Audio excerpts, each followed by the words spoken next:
Jeg er hooked i Roblox, og så kan du se, at jeg har en kæmpe stor krog, og den har tænkt mig at flække alle de andre med, når runden begynder om 12 sekunder. Hver gang jeg flækker nogen, så får jeg penge, og dem skal jeg bruge på de her kister, så kan jeg få... Jeg ved ikke, hvad jeg kan få nogen, men det finder ud af. Liv, er du klar til at blive fuldstændig smadret af den her krog her? Jeg er klar til at hakke dig i hvert fald. Okay, vi får se. Yep. Join green. Nå, nu er vi på samme hold, jo for helvede. Jeg fik en! Jeg ved ikke, hvad jeg gør. Du skal have dem ned. Ej, jeg er død! Jeg er død. Jeg fik en, føler jeg. Vi er i gang igen. Okay. Hvorfor er folk så meget gode? Hvad gør jeg? Jeg forstår det ikke. Hvad gør jeg? Hvad skal jeg? Nej, jeg død igen! Jeg dræbte en. Hvad gør jeg? Hvad gjorde jeg? Jeg gjorde det. Jeg se, jeg har et... Sådan. Jeg fik en. Jeg fik en mere. You eliminated en eller anden demmergøj. Ej, altså, jeg synes ikke, at... Kom her. Nej, jeg døde igen. Nej, jeg døde. Jeg har 2 kills. Jeg ligger på 3. Jeg ligger ikke på 3. Mere. I nærheden af... Sådan der. Okay. Nej. Vi skal have dem ned. Det er død igen, mand. Jeg har 3 kills nu, tror jeg. Er det mig, der har 3 kills? Lidt tvivl. Jeg er ærligt talt lidt tvivl, om det er mig. Jeg fik en mere. Jeg har 5 kills nu. Jeg vinder det her spil. Ja, det ved jeg så ikke. Det kommer til at ske. Ej, nu bliver jeg spist af... Jeg faldt ned igen. 5. Nu er der 2, der ligger foran mig. Du har 4 kills. Igen. Hvor er jeg god til det her spil? Okay, jeg spammer bare et eller andet. Vi skal jo være på hver vores hold for helvede. Det er ikke meningen, at vi skal være sammen. Fik en det? Du skal slet ikke. Jeg har 7 kills nu. Kom så. Kom her. Okay, så prøv lige at se det her. Wow. Long press to aim. Jeg dræbte en. Det er ham der. Ja, assist, mand. Hvordan sætter du aim? Det ved jeg ikke helt. Der står long press to aim. Jeg gør bare et eller andet. Jeg har kun 3 kills. Jeg troede, det var mig, der var den anden der. Jeg har 7 kills. Hvad gør jeg? Hold op. Hold op med at sige, at du har 7 kills, når det ikke passer. Hvordan er jeg så god til det her spil? Det er du heller ikke. Du har ikke 7 kills. It's a lie. Ja, det er rigtigt, jeg har 8. Ej, nu stopper du. Jeg har 3 kills. Du har 9 kills. Hvor kommer de kills fra? Jeg ved det ikke. Hvorfor fører jeg? Hvordan gør jeg? Hvad gør jeg? Hvor mange Robux har du brugt på det her spil? Ikke nogen. Jeg ved ikke, hvad jeg gør. Jeg trykker bare et eller andet. Jeg er bange. Hjælp mig. Jeg fik en der. Nej, så skubber han bare over. Hun døde. Nej, nej, jeg døde igen. Du har 10 kills nu. Altså, hvad er det, der foregår? Hvorfor er jeg så god til det her? Du freaking ved det, mand. Men du snyder sådan noget. Jeg fik en assist der igen. Jeg har freaking dammit. Okay, så se den her. Er det sådan her, det føles at være god til et spil? Ja, måske. Jeg ved det ikke. Fik jeg en mere? Jeg har 4 kills nu. Jeg hælder ind på dig. Okay, så ja, ikke helt. Ej, nu. Hvad fanden var det? Hvorfor bliver jeg spist hele tiden? Jeg forstår det ikke. Okay, den her runde var jo freaking for evigt, eller bare mig? Man kan også dashe! Jeg dasher bare ud over. Hvordan dasher du? For cool. Ja. Nå, jeg fik en! Nice. Okay, nu har jeg styr på det. Like this. Jeg fik en til. Okay, nu går det stærkt der. Er du klar? Altså, jeg har 14 kills, så ikke med dig. Ja, det har jeg også lige med. Jeg fangede dig! Der er friendly fire på. Nej, det fik dig igen. Nej, jeg bliver seriøst spist. Hvad fanden er crunch time? Det ved jeg ikke helt rigtigt. I'm dead, man. Crunch time. Nej! Ej, altså, hvad er det, jeg får? Crunch time. Joink. Okay. Ej! Sådan der, jeg fik hævn på en der. Okay, nu har jeg meget bedre styr på det nu. Jeg er sygt meget bedre til det nu, end jeg var før, mand. Har du 18 kills? Åbenbart. Jeg styr dig selv, mand. Det er fordi, du øver dig så meget. Jeg har aldrig med det sådan der. Jeg er lige Jeg har 8 kills nu. Jeg er i nærheden af dig. Jeg vandt! Vi vandt! Nej. Vi vandt. Se os. Vi ligger top. Alle dem der. Hvor er du henne? Jeg er et andet sted. Også. Altså, jeg er på 20 kills. Se, jeg er der på en flot 4. plads. Altså, jeg fik 20 kills. Ja, flot 4. plads. Hvor mange du har? Jeg har... Ej, jeg har ikke penge til noget. Det har jeg. Jeg har 400 nu. Har du 400? Det har jeg i hvert fald. Jeg fik det samme igen. Hvad kan man få? Prøv at kigge. Okay, sagde du, man kunne spinde? Jeg spænder også lige. Jeg har et spænd. Du får noget sygt. 50 coins. Sådan, here we go. 50 coins. Så kan jeg købe en... Nej, jeg kan ikke købe noget. Jeg mangler 5. Kan du låne mig 5 coins, Liv? Jeg ved ikke, hvad man gør. Kan man det? 5 coins. Altså, hvis jeg havde, så må du gerne. Altså, okay. Hvis jeg kunne... Det kan være, at du skal over på det andet hold nu. Så kan vi flække hinanden. Okay. Sådan. Altså, jeg kan flække dig, ikke? Du kan prøve. Teams er unbalanced. Det er fordi, at jeg hvad mener du med unbalanced? Jeg skal join dit hold. Ha, nu kan jeg godt. Sådan er. Nu er jeg på vinderholdet. Der er i dag. Nej, nu døde jeg igen. Ja. Så må lige mig få sit første kill der, mand. Joint. Er det ikke dig, der lige er næsten i lager? Der er bare kill mere der. Fanden er det, der slår mig der. Sådan der. Jeg flækker løs, du. Jeg flækker killsen dig. Ej, det var vist ikke. Det tror jeg ikke helt. Det tror jeg nok. Quadra elimination. Hvor er du overhovedet henne? Er du der? Ja, det ved jeg. Jeg bliver kastet rundt i laven. Jeg er i laven. Hvad gør jeg? Jeg forstår det ikke. Sådan der. Kill mere der. Kom her. Kom her. Se den der. Sådan. Dammit. Kom, kom, kom, kom. Hey! Ha! Du fik ikke killet. Ej, jeg er slet ikke en del af den her fest herovre. Joink, mand. Nej. Sådan der. Kill mere der. Hey! Jeg blev reddet af en teammate. Hey! Du går kun efter én ting nu. Det er mig. Så lige den der. Hvor fanden blev du af? Ej, Hvor blev du af? du snyder. Hvor mange brødboks har du brugt? Jeg gjorde ikke noget. Hvor fanden blev du af, mand? Okay, Jeg er i lavaen. Dammit! Sygt lavet ham der, mand. Alright, here we go. Hvor er du henne? Så lad os lige få en battle her. Jeg er i lavaen. Fedt nok. Dammit! Han dræber mig hele tiden, ham der. Han er sygt irriterende. Ej, Hey, hvad så? men det er jo også unfair. Sådan! Var det ikke godt lavet? Der er 2 mod 1. Det var det med ikke. Det var mig mod dig. Kom her. Kom. Mano og Mano. Hey! Du havde boble på. Nej, det tror jeg ikke. Jeg blev team safe der. Nu bliver jeg team kill. Så lige mig her. Nice. Hvor fanden kom du fra? Fra hjørnet af. Nej, det er ikke jorden. Det er ikke jorden. Hvem er det, der kommer derude? Hvor lader du det af, vente? Det er dumt. Hey! Det er dumt at være ude af, vente. Altså til mit forsvar. Øj! Ej! Der var der igen, der triple elimination. Den lagde du lige navn til. Hvordan kommer jeg ikke videre? Thank you. Det var tæt på, at jeg fik ham der. Hold da op. Ej, De jeg får så meget smæk, de Hvorfor? andre her. Det er helt... Crunch time! Hvorfor er jeg ved at dø nu? Jeg kan slet ikke det her. You suck so much. Det er lidt, fordi jeg er ret meget fanget. Hvad gør jeg? Hjælp. Hvor er du henne? Ja, jeg sidder fast. Nu bliver Jeg kan komme og hjælpe dig. Nej, jeg sidder oppe i lobbyen, altså fast. Sidder du oppe i lobbyen? Så du bare kigge på, hvordan jeg bare flækker løser. Okay. Nej. Altså, det er jo heller ikke før, jeg falder ned i Fald den nu. bane. Altså. Joy, sygt lavet. Altså, Davan er der for, at man skal... der er du igen, hva'? Så er din ven i stedet for. Hvem tror du kommer til at vinde den her? Hva? Ja, det gør du jo. Sådan der. Imod et andet menneske. Sådan. It's crazy like that. Nu tager jeg lige en ven. Ej, han er sygt god ham der. Nej! Ja! Det er feed. Men Keenblocks nummer 1. Ja. Det er Men husk sygt lige, lavet. hvem fik flest wins i sidste, eller sådan, kills i generelt?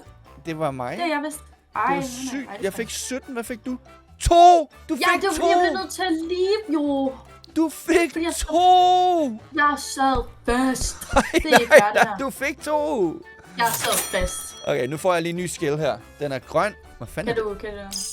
du lige min nye hook? Hvor er du henne? Jeg fik Kan en du lige min nye sa- hook? Er den ikke Prøv, flot? prøv at se min. Din er meget fed. Prøv at se min. Er den ikke også fed? Ja, jo.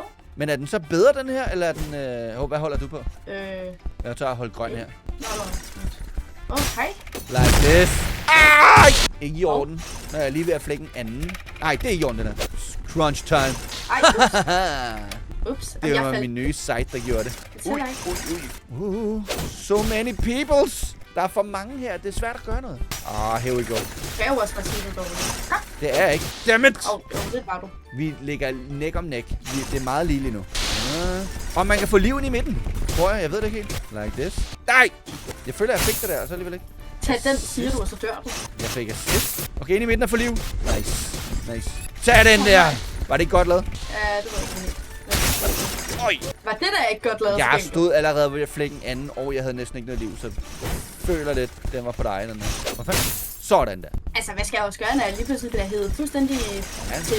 Ej! Ja, tag den. Tag den der. Ej, jeg var sygt meget lige ved at overleve den der. Du fatter ikke, hvor tæt på jeg var. Vi er jo sammen. Blev du af? Hello. Hvor fanden blev du af? Hvorfor jeg får jeg røg ikke det kill der? Det ved jeg da ikke, fordi jeg tror, det var fordi, jeg røg ned til, og så ser jeg, okay, fedt. Tag den der. Jeg fik en. Jeg trak en med mig ned i faldet. Jeg lavede en Gandalf. Altså, enten så er de virkelig dårlige til det her spil, eller så er folk bare virkelig... De er virkelig gode til deres spil, tror jeg. Det tror jeg også, vi er. Jeg har 9 kills, du 7 kills. Vi kommer til at... Altså, der er 30.000 mennesker, der spiller i deres spil lige nu. Det er freaking lige så meget som Go Garden, altså. Ej, det er altså også lidt sygt. Det er jeg savner crazy. Go Garden-siderne. Det var gode tider. Du kan da bare plante nogle gulerødder ude i haven. Du selv være en gulerod. Kan du da bare? Se nu det her, mand. Se nu det her. Tag den der. Ej, kan du så lige? Spooky. Jamen, det er fordi folk bruger ikke deres... nej, dammit! Jeg var lige ved at have ham der. Det er så sygt. Sådan der. Like this. Tag den der. Ej! Han gik lige ind foran min kastedæmmer. Okay, hvor er du henne nu, Spooky? Jeg ved, når du ikke siger noget, så er det fordi, du koncentrerer dig. Så har du gang i et eller andet. Du har gang i et eller andet. Jeg kan mærke det. Crunch time! Jeg har ikke helt fundet ud af, hvad crunch time er endnu. Men det er sikkert sindssygt. Det er helt sikkert fuldstændig. Sådan der crunch. Nej. Kan du komme her? Nej. Hvad døde jeg til? Dammit. Mig? Du står bare inde i midten der. Jeg hygger ham. Sådan der. Jeg flækker bare Altså, løs. Jeg har 13 Jamen, kills nu. Jeg ved slet ikke, hvad jeg skal gøre lige nu. Jeg har bare... Jeg ved ikke, hvad du gør, men det er i hvert fald forkert. Tag den der Spooky. Nej, hvad er det her? Det er... Hvorfor kan jeg ikke bare få lov til at være god til det? Du får death animation ret meget. Det. Afsat. Hey! Ej, det er i orden, det der. Afsat. Du kan ikke bare stå inde i midten og bare farme. Ja, det gør jeg heller ikke. Kan du så? Kan du komme der? Nej, nu synes jeg ikke. Yeah. Det her, det er mobning. Tag den her. Man må ikke slå på 4. Man må ikke slå på 4. Det har jeg lært. Må man ikke hvad? Man må ikke slå på 4. Kom her. Jeg slår heller på, jeg hiver i dig med min store Ej, hvor det en... våben her. Nej, se, hvor er vi gode. Ja, vi døde lige mange gange, men jeg fik bare mange flere kills, end jeg. Mange og mange. Rolig. Psykopat mange gange flere kills. Rolig. Aha. Skal lige... Okay, så jeg skal spinde 3 gange. Hvordan fanden gør man det? Jeg har sådan en quest. Jamen, det har jeg også. Jeg har det er spin. Det er julen, kan være spinner. Jeg får den i spin lige om 3 sekunder. 5 matches. Ja, jeg har fået den i spin nu. Okay, prøv at se, nu får den et sygt. 50 coins. Fedt. Super. Det var helt sygt nederen. Det var mega vildt. Okay, jeg tror altså, jeg skal spare sammen til sådan en skill crate, fordi jeg ved ikke, hvad skillsene gør, men jeg kunne forestille mig, at de bliver sindssyge. Jeg kan også forestille mig, at de er rigtig gode. Hvad for et hold du på? Ikke noget endnu. Hvilket hold er du på? Jeg er på grøn. Okay, så er jeg på gul. Hvad er det her for noget spawn camping? Assist on NPC. Hvad fanden? NPC? Dammit! Også. I kan ikke bare alle sammen stå og flække på mig. Det er uretfærdigt. Ej, nu blev jeg spist af en af dine holdkammerater. Det er rigeligt. Sådan der. Jeg synes ikke rigtigt, du har nogen kills. Jeg fik lige kill der, for eksempel. Ej, det gør jeg også. Jamen, den her går det ikke så godt i. Der er det i orden, det der. Dammit. Kan man komme... Jeg har 2 kills nu. Okay, hvordan kommer man fri, når der er nogen, der har fanget en? Jeg tror ikke, du kan. Kan jeg love dig for, jeg kan. Så lige mig få en der. Okay. Prøv lige at stå stille. Jeg skal lige prøve noget. Prøv lige at stå stille nu. Ej, I skal ikke hugge mig, mand. Ej, det var så en af dine holdkammerater, der tog mig. Det var ikke dig. Jeg troede også, det var dig, men det var det slet ikke. Okay, hvor meget trykker på det der tastatur der? Mig? Ja, bare høre. Jeg spammer bare derud af. Du går fuldstændig banjo her. Sådan der. Jeg fik en igen. Den giver mig liv. Dammit! Hvor mange kills? Jeg har 4 kills, det er ikke nok. Du har 5 kills. Okay, ham her er god, Dammit! Lil Nas X, han er god! Det er jo så bare sådan, at han er på mit hold, hva'? Jeg fik hævn. Og jeg blev saved. Saved, man. Dammit! Du vil gerne lege, hva'? Nej, nu kommer han efter mig igen om det. Nej. Nu bliver jeg spist. Jeg fik ham. Jeg tror, det var mere held efter sådan. Tag den der. Sådan, var det godt lavet? Ej, du må indrømme det der, det var godt lavet. Indrømme det. Det er faktisk ret, altså man kan blive ved ret lang tid, der spiller, jeg vil sige. Det er ret underholdende, men det er virkelig altså også... Det er ret væsentligt. Jeg faldt ned. Jeg er foran dig nu igen. Sådan der. I dag. Så dør du lige, når du kommer op for at flække dig. Double elimination. Ej, hvordan viser den der? Ej, nu var der en anden, der kom hen til mig. Kan du så? Ej, jeg var lige ved at flække jer begge to på én gang. Ej, det tror jeg ikke. Jeg er også sådan. Ej, hold på det der. Vi fik hinanden igen. Du var ikke dig. Det var mig, og jeg har sådan en eller anden beef kørt med. Crunch time. Så nu vi skal gøre os rigtig gode. Så dør jeg selvfølgelig, det er klart. Okay, tag den der. Jeg fik hævn. Det er vildt irriterende. Okay. Nej, jeg tæller ikke. Jeg skal ikke feed dig kills, mens jeg prøver at slå dig, mand. Jo. Nej, jeg blev hævet op. Ej, det er jo ikke færdigt her. Det er 2 mod 1. Jeg blev reddet af mine venner. Ja, jeg blev så dræbt af en af dine venner. Af mine venner. Der fik jeg en mere, hva'? Men det var ikke... You're going down, man. Damn. Okay, hvor... jeg har et kill mere end dig nu. Damn, jeg fik en assist. Jeg vil ikke have en assist. Okay, jeg fik en der. Okay. Ja, vi vandt. Ja, men. Hvad? Okay. Okay. Var det ikke flot? Ja, okay. Ja, det ved jeg ikke helt. Selv når vi taber, ligger nummer 1. Jeg vandt også sidste runde med mit hold. Okay, jeg skal bruge 1500, så kan jeg få denne her. En skill crate. Og jeg ved ikke, hvad skillsene gør endnu. Men jeg føler de er gode. Jeg føler det andet der, det er cosmetics. Vi skal have det andet. I want the skills, man. Okay. Nej, ikke den her igen. Den her igen. Den var meget sjov, den her bane. Oj, du er så heldig, mand. Det er helt vildt. Heldig eller god? Heldig. 100% heldig. Sådan der. Det er godhed, det der. Godhed. Ej, jeg stopper det. Ej. Det... Okay, jeg tror, jeg har fundet en måde at bryde ud af det der på. Jeg ved ikke helt, hvordan endnu. Men jeg tror, jeg kan bryde ud af det, når du hugger mig. Det går ikke så godt for mig nu. Spooky, nej! Sådan der. Spooky, jo. Nej. Dammit. Det skal... så kommer jeg til at tage en af mine. Sådan der. Little ass going down, man. Ej! Du skal ikke skubbe mig ind i de der pigge der. Det er sygt irriterende. Så lige at redde min ven der. Jeg fuldstændig Dammit! Det er også dumt. Jeg skal prøve at komme væk eller noget. Okay, sådan der. Little ass down. Little ass. I står bare inde i midten der og tror, at jeg ikke kan have skot. Se, sker der altså ikke noget med. Det skal nemlig ikke noget ved. Det er rigtigt. Little ass, han flækker nu. Han er activated eller noget. Dammit! Sådan. Jeg har også activated et eller andet. Ja, tak, mand. Sådan, little ass down. Ja, kan du mærke til min cheats? Ja, du har ikke så meget cheats i det her spil. Du står bare inde i midten der. Jeg ikke ved, hey, du skal ikke hugge mig, når vi er sammen for helvede. Damn. Du har 8 kills. Nej, nu stopper. Hvordan gør du så meget skade? Jeg ved det ikke. Jeg spammer mit keyboard og hugger på det kan bedste. jeg godt høre, mand. Dammit! Nej! Okay, det går ikke så godt for mig denne her gang. Er det fordi, I snyder? Jeg fik en. Snyder? Jeg er bare god. Damn, nu er det mig, der bare owner. Nej! Hold op. I kan ikke alle sammen bare gange op på mig, mand. Det gik da meget fint. Jeg har et hold, der slet ikke spiller her. Sådan der. Eliminated one. Som om jeg falder for den der. Som om jeg falder for den der. Det var lige før, du gjorde. 100 p. Prøv at se den der. Nej! Okay. Prøv at se. Nej. Sådan der. Altså, Hvordan overlever det der?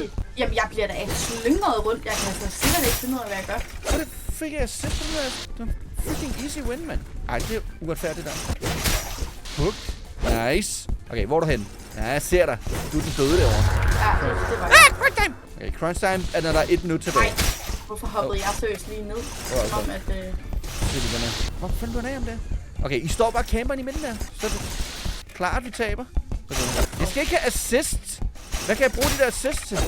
Ærligt.